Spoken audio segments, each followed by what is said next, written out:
بسم اللہ الرحمن الرحیم۔ السلام علیکم ورحمۃ اللہ وبرکاتہ۔ اللہ تعالیٰ کو کیسے راضی کیا جائے؟ ایک بادشاہ کو اللہ کو راضی کرنے کی شدید خواہش تھی۔ وہ سب کچھ چھوڑ چھاڑ کر جنگل کی طرف نکل پڑا، جہاں ایک بزرگ کی سالوں سے تنہائی میں اللہ کی عبادت کر رہے تھے۔ بادشاہ نے بزرگ سے کہا، حضرت، میں بھی اللہ کو راضی کرنا چاہتا ہوں، مجھے بھی اپنے ساتھ رکھ لیں۔ بزرگ نے جواب دیا، میں 30 سال سے کوشش کر رہا ہوں، مگر اب تک اللہ کی رضا کی کوئی نشانی نہیں مل پائی ہے۔ تم واپس جاؤ، یہ تمہارے بس کی بات نہیں ہے۔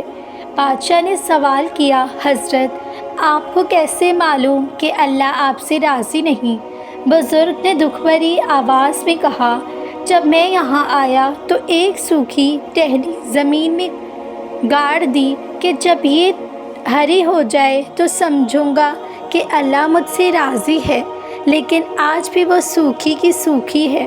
بادشاہ نے اصرار کیا کہ وہ بھی کوشش کرے گا، تو بزرگ نے اسے اجازت دی اور کہا، تم بھی اپنی ایک شاخ یعنی ٹہنی زمین میں گاڑ لو، اگر وہ ہری ہو جائے تو سمجھنا کہ اللہ تم سے راضی ہے۔ رات عبادت میں گزار رہی تھی کہ اچانک کسی کے رونے کی آواز آئی۔ بادشاہ نے کہا، کسی کی مدد کی ضرورت ہے شاید، مگر بزرگ ناراض ہو کر کہہ رہا تھا، تم عبادت میں خلل ڈال رہے ہو، یہاں سے چلے جاؤ۔ بادشاہ آواز کو پیچھے گیا تو دیکھ رہا تھا کہ ایک بچہ قافلے سے بچھڑ کر تنہا رو رہا ہے۔ اس نے بچے کو گود میں لیا، قافلے کو تلاش کیا اور بچے کو ان کے حوالے کیا، پھر واپس آیا، عبادت کی اور سو گیا۔ صبح آنکھ کھلی تو حیرانی کے مارے خوشی سے آنکھوں سے آنسو نکل پڑے، اس کی ٹہنی ہری ہو چکی تھی۔ بادشاہ نے مسکرا کر بزرگ سے کہا، حضرت، صرف سجدے اور ذکر کافی نہیں، اللہ کی مخلوق سے محبت، خدمت اور شفقت ہی اصل عبادت ہے۔ ہم واقعی اللہ کو راضی کرنا چاہتے ہیں تو انسانیت سے محبت شروع کر دیجیے۔ کامیابی کی پہلی سیڑھی یعنی فرسٹ اسٹیپ کوشش ہے۔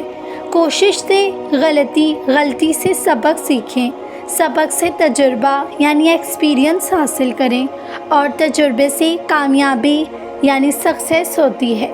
سکھ اور دکھ اپنی تقدیر سے ملتے ہیں، امیری غریبی کا ان سے کوئی لینا دینا نہیں ہے۔ رونے والے عالیشان محل میں بھی روتے ہیں، اور جن کی قسمت میں خوشیاں ہوں وہ جھونپڑی میں بھی ہنستے ہیں۔ وہ ایسا ہے، وہ ویسا ہے، اے انسان ذرا غور تو کر کہ تو کیسا ہے۔ شیخ سعدی فرماتے ہیں کہ جب آپ مجھ سے کوئی عیب دیکھو تو مجھے سے کہو، کسی اور سے نہیں، کیونکہ اس عیب کو مجھے ہی بدلنا ہے، کسی اور کو نہیں۔ مجھ سے کہو گے تو نصیحت کہلائے گی اور ثواب لکھا جائے گا، کسی اور سے کہو گے تو غیبت کہلائے گی اور گناہ لکھا جائے گا۔ 3 بد نصیب انسان کون ہیں؟ حضرت عبداللہ بن عمر سے منقول ہے کہ رسول اللہ صلی اللہ علیہ وسلم نے فرمایا، 3 شخص ایسے ہیں کہ اللہ تعالیٰ قیامت کے دن ان کی طرف نہیں دیکھیں گے۔ نمبر 1، والدین کا نافرمان۔ نمبر 2، مردوں کی مشابہت اختیار کرنے والے مرد و عورت۔ نمبر 3، دیوس۔ نیک 3 شخص جنت میں داخل نہیں ہوں گے۔ نمبر 1، ماں باپ کا نافرمان، ہمیشہ شراب پینے والا۔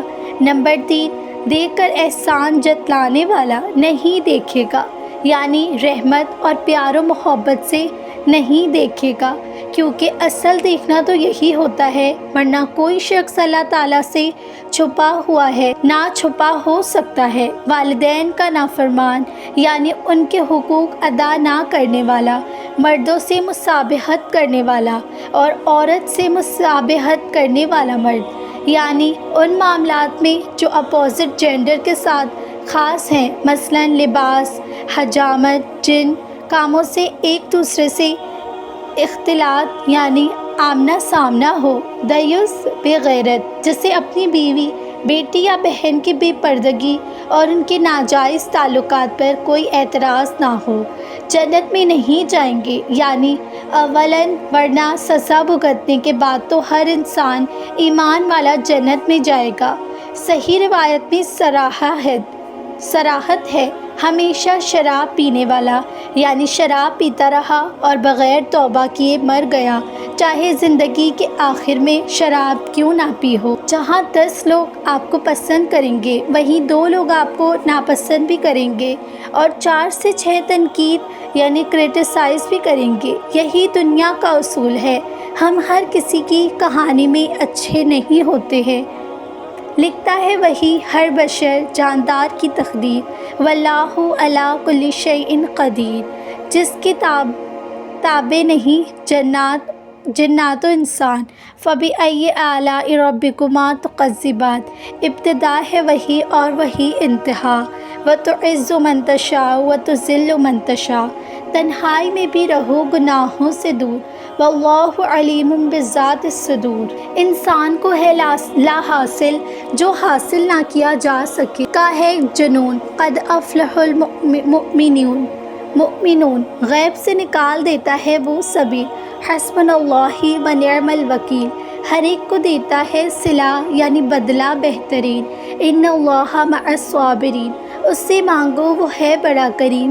فإن اللہ غفور الرحیم، تیری رضا میں ہی ہے سکون۔ فإنما یقول لہ کن فیکون، تخلیق انسانی کا ہے مقصد۔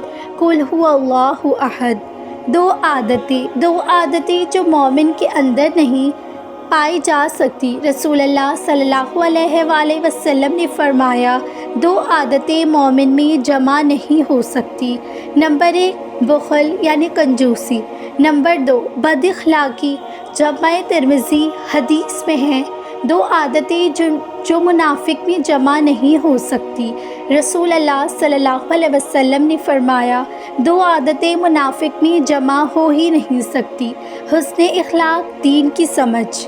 2 عادتیں جو اللہ کو پسند ہیں۔ حضور صلی اللہ علیہ وسلم نے منذر بن عزیز اشعث عبد القیس نے فرمایا کہ تمہارے اندر 2 عادتیں ایسی ہیں جو اللہ پاک کو پسند ہیں، برداشت، غور و فکر۔ دل کی تنگی ہاتھ کی تنگی سے زیادہ سخت ہوتی ہے۔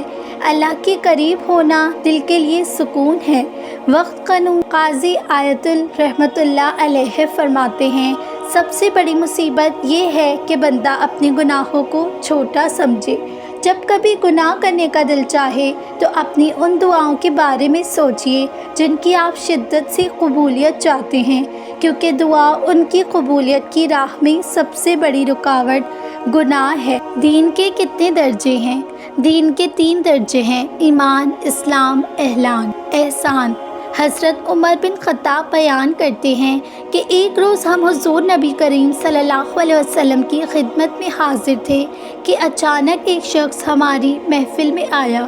اس کے کپڑے بہت ہی سفید، بال گہرے سیاہ تھے، اس پر سفر کے کچھ اثرات نمایاں نہ تھے اور ہم سے کوئی اسے پہچانا بھی نہیں تھا۔ آخر کار وہ شخص نبی پاک صلی اللہ علیہ وسلم کے سامنے آپ صلی اللہ علیہ وسلم کے گھٹنے سے گھٹنا ملا کر بیٹھ گیا اور اس نے دونوں ہاتھ اپنی دونوں رانوں پر رکھ لیے اور عرض کیا، اے محمد مجھے بتائیے اسلام کیا ہے؟ حضور نبی کریم صلی اللہ علیہ وسلم نے فرمایا، اسلام یہ ہے کہ تو بس اس بات کی گواہی دے کہ اللہ تعالیٰ کے سوا کوئی معبود نہیں اور محمد صلی اللہ علیہ وسلم اللہ کے رسول ہے، اور یہ کہ تو نماز قائم کر، زکوٰۃ ادا کر، رمضان کے روزے رکھ اور اگر استطاعت ہو تو بیت اللہ کا حج کر۔ اس جواب پر اس شخص نے عرض کیا، آپ نے سچ فرمایا۔ پھر اس نے دوسرا سوال کرتے ہوئے کیا، یا رسول اللہ مجھے ایمان کے بارے میں بتائیے۔ حضور نبی کریم صلی اللہ علیہ وسلم نے جواب میں فرمایا، ایمان یہ ہے کہ تو اللہ تعالیٰ، اس کے فرشتوں، اس کی کتابوں، اس کے رسولوں اور قیامت کے دن پر ایمان لائے اور ہر خیر و شر کو اللہ تعالیٰ کی طرف سے مقدر فرمائے۔ اس پر اس اجنبی شخص نے پھر کہا، آپ صلی اللہ علیہ علیہ وسلم کی تصدیق فرمائی اور عرض کیا، یا رسول اللہ، مجھے احسان کے بارے میں بتائیے۔ آپ صلی اللہ علیہ وسلم نے فرمایا، احسان یہ ہے کہ تو اللہ کی عبادت اس طرح کرے گیا تو اسے دیکھ رہا ہے، اور اگر تو یہ مقام نہ پانے کے سبب اسے نہیں دیکھ رہا تو کم از کم یہ یقین ہی پڑھ لے کہ وہ تجھے دیکھ رہا ہے۔ اب تیسری بار اس شخص نے آپ صلی اللہ علیہ وسلم کی تصدیق فرمائی۔ اس شخص کے جانے کے بعد حضور نبی کریم صلی اللہ علیہ وسلم نے فرمایا، اے عمر، جانتے ہو یہ سوال کرنے والا کون تھا؟ میں نے عرض کیا، اللہ اور اس کا رسول صلی اللہ علیہ وسلم بہتر جانے۔ آپ صلی اللہ علیہ وسلم نے فرمایا، یہ جبرائیل تھے جو تمہیں تمہارا دین سکھانے آئے تھے۔ یہ حدیث مبارکہ دین کا لفظان اور منان وہ 3 درجے بیان کرتی ہیں جس سے دین مکمل ہوتا ہے۔ ناظرین، امید کرتی ہوں آپ کو آج کے ویڈیو کا عنوان اچھا لگا ہوگا۔ اگر اچھا لگا ہے تو میری اس ویڈیو کو ضرور لائک کیجئے، میرے چینل کو سبسکرائب کیجئے تاکہ میری ہر نئی آنے والی ویڈیو کا نوٹیفیکیشن آپ تک جلد پہنچے۔ جزاک اللہ خیر۔